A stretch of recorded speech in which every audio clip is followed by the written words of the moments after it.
السلام عليكم ورحمة الله وبركاته. نحمد الله العلي العظيم ونصلي على رسوله الكريم. أما بعد، قال الله تعالى في كلامه المجيد وفرقانه الحميد: واعتصموا بحبل الله جميعا ولا تفرقوا. প্রিয় মুসলিম উম্মাহ, যে যেখান থেকে ভিডিওটি দেখছেন, আপনাদের সম্মুখে এসেছি এমন এক ক্লান্তি লগ্নে, যখন বিশ্বের প্রান্তে প্রান্তে মুসলমানরা নির্যাতিত হচ্ছে। বিশেষ করে ফিলিস্তিন গাজাবাসীর উপরে যে অমানবিক নির্যাতন চলতেছে, প্রায় আপনারা দেখেছেন আজকে 2 দিন কেমন নির্মমভাবে গাজাবাসীর উপর অত্যাচার চালানো হচ্ছে, মুসলিম নিধন চলতেছে। তো বর্তমান সিচুয়েশনে আমরা যেহেতু বাংলাদেশ থেকে কিছু তাদেরকে যে সার্বিকভাবে বা শারীরিকভাবে যুদ্ধে অংশগ্রহণ করব, এই সুযোগটা যেহেতু আমাদের জন্য নেই, তো আমাদের করণীয় কি এখন? আমাদের করণীয় হলো, আমরা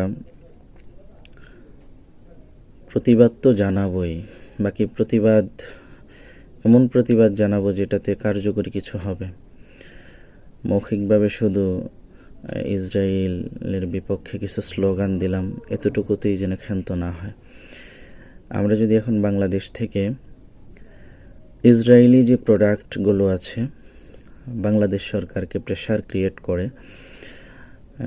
বিভিন্ন দিক থেকে প্রতিবাদের মাধ্যমে সরকারকে প্রেশার ক্রিয়েট করে যদি বাংলাদেশ থেকে ইসরায়েলি প্রোডাক্টগুলো আমরা ব্যান করে দিতে পারি এবং সকল মুসলমান যদি সেটাকে বর্জন করতে পারি রাষ্ট্রীয়ভাবে, তাহলে বোঝা যাবে যে আমরা ফিলিস্তিনের মুসলমানদের জন্য কিছু করতে পেরেছি।